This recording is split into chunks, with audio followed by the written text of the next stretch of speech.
our differences become the basis for certain types of discrimination. I also think that recognizing our differences in a more inclusive manner, safe manner, is as important.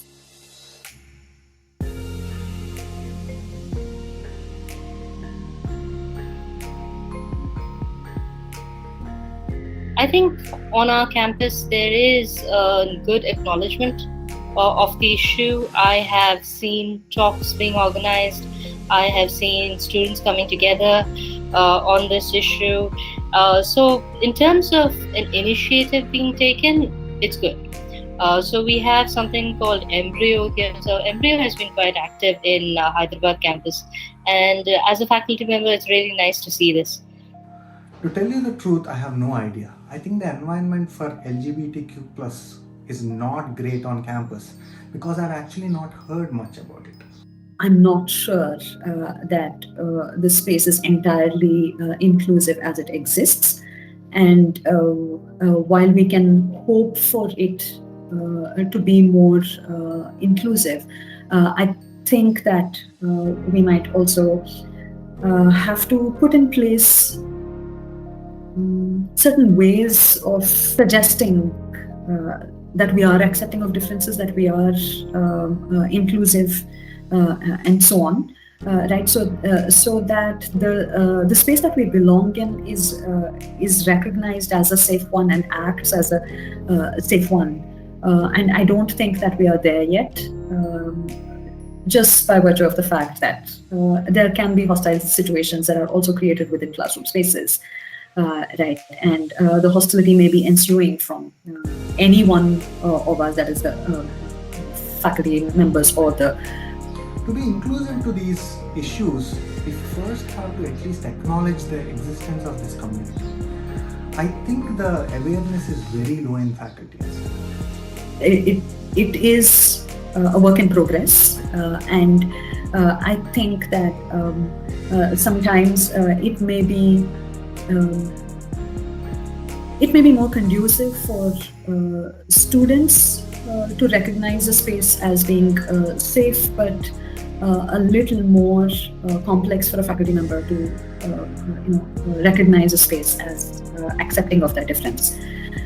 So I would say that perhaps as faculty members, we'll have to take forward what you have begun as students and find a way in which we can create a space among ourselves where we are more aware, we are more sensitive and attentive to what each other's needs might be in terms of recognition of being gender non-binary or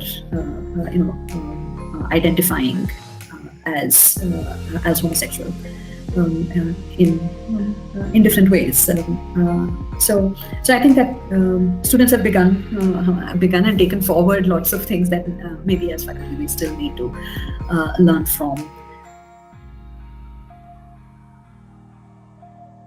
So in terms of awareness and acceptance, it's really good that you organize workshops and lectures. But more important than that is creating safe spaces. Spaces not just for LGBTQ issues, but also for gender issues, which Anchor does address. So in terms of proportionality, we know that there are very few female students compared to male students in engineering colleges, including BITS.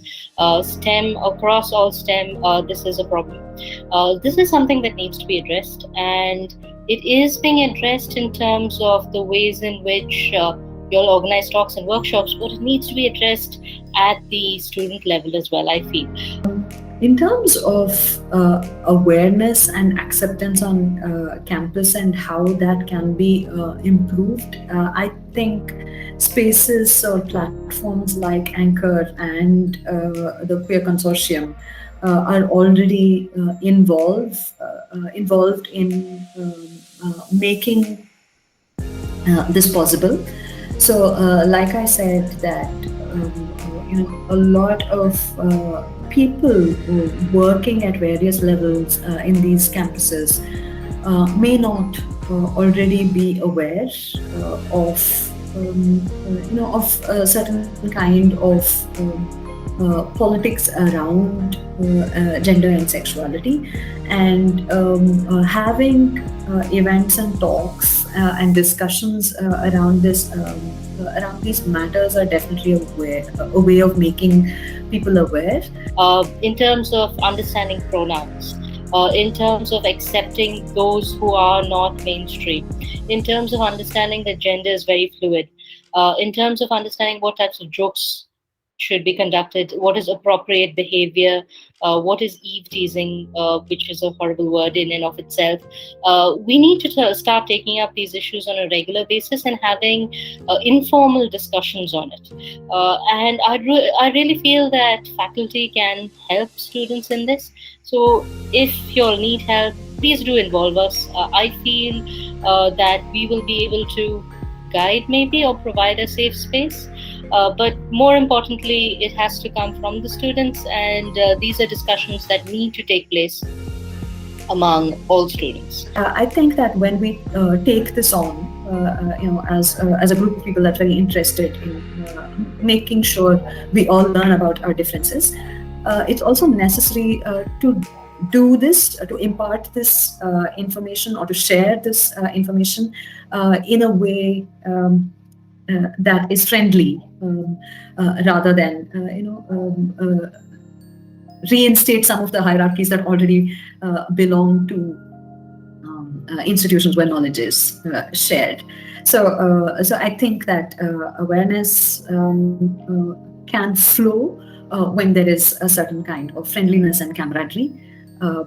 While of course we will have to condemn acts and practices that are harmful to us, we also need to make sure that when we share information about our own differences, it's in a way as to build allyship. Right? I think that that would be a necessary step, and acceptance will flow from that. So if you're thinking about your students' union, one of the things your students' union should have is a general meeting on what is appropriate behavior, on a meeting that discusses issues in terms of sex education, in terms of gender sensitivity, in terms of what is appropriate responses to the LGBTQ community, right? So I really like that PDF that you all have made. I think that is an ideal starting point for a discussion.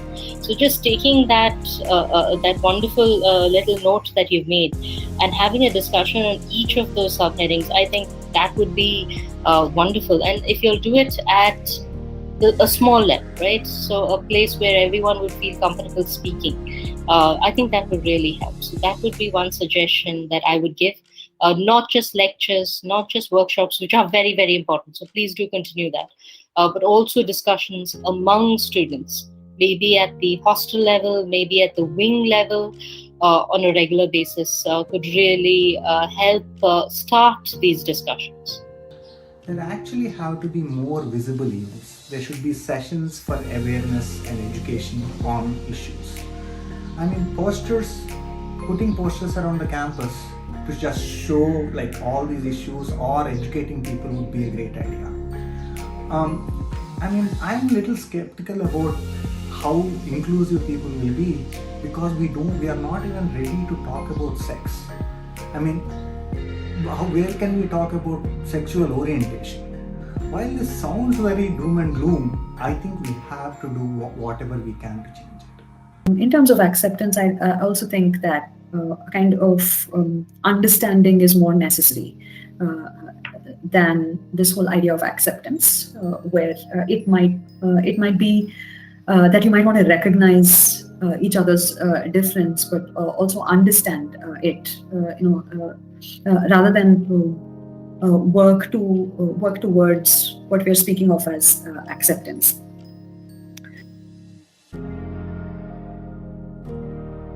I think I started that as already. I think faculty have to play a role, right? So we know it is a hierarchical system. We know the administration exists, the faculty exists. The people on top need to be sensitized. I truly think gender sensitization programs should not just be aimed at students, but also should be for faculty and administration. And having such initiatives across the campus, across all levels, would ensure that the campus is a safe space, and that we are addressing these issues. Yeah, so that would be my. I think the institution therefore has a role to play in that. I think that as faculty members, we can become more aware of how things are for young people, and what kinds of movements, student movements have emerged over time.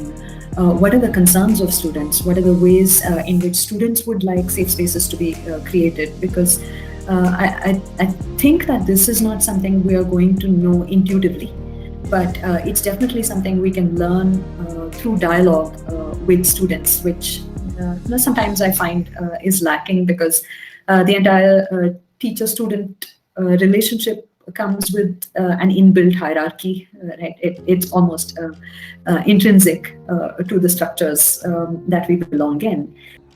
So members of the faculty can be recruited to mentor students and do some awareness programs and other general counseling on campus. They can also discuss these issues with other faculty and increase their awareness. And it would really help us as faculty to see what students need in order for us to carry forward our primary interest, which is the exchange of knowledge.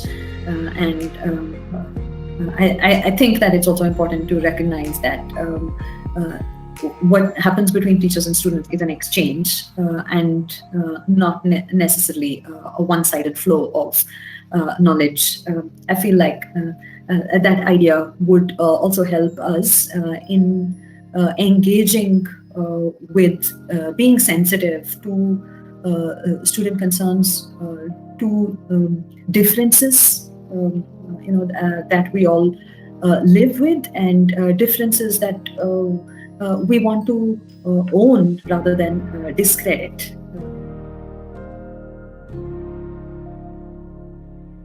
It's really great that Anchor is involved in celebrating this month through a series of activities, and also a lot of resource sharing via social media. I think that's probably one of the greatest purposes that Anchor is serving right now. I think it's very important. What you're doing is wonderful.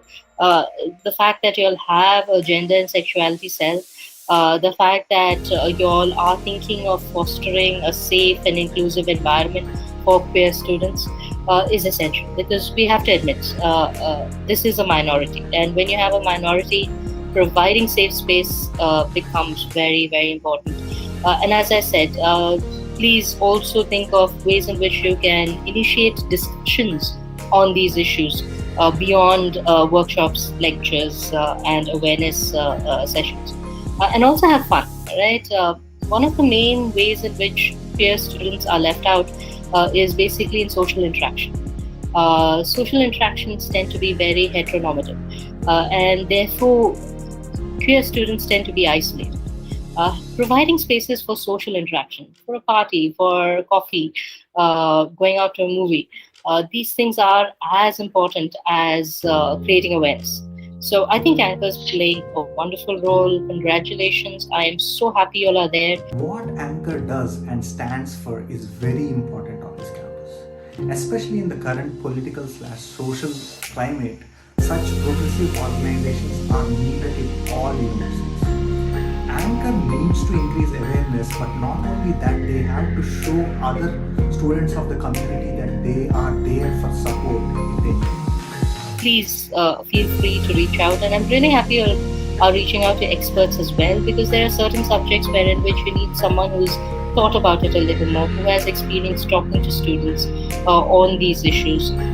So please do carry on with this good work and creating and making our campus safer and creating a better space for all students to be free and to take forth liberal ideas. I can only imagine that this must be really heartening for a lot of students across the BITS campuses who might feel hesitant, about identifying as genderqueer or sexuality queer and so on. So I really want to congratulate Anchor on taking this on, and I do hope that this will continue and that it will also happen during different times of the year where there might be reasons for us to come together in solidarity with communities of people who might be facing certain types of discrimination just by virtue of what gender they identify as or what sexuality they affiliate with. So I think that's how I see Anchor's role in making BITS a more safe and inclusive place, also a very responsible one, right? Because it's necessary to be involved in our own issues on campus, but also think about how the BIT space might work as a microcosm of things that are going on in the larger world. So it would be important to kind of stay connected with situations that are arising at different points of the year in different spaces. What you have going is really great. I've been trying to attend some of the panels that you've organized this year, and I hope to catch up on video recordings of other talks and discussions that I haven't been able to attend live. So it's a great initiative. Congratulations, and keep it going. Thank you for including me in your discussions and your initiatives.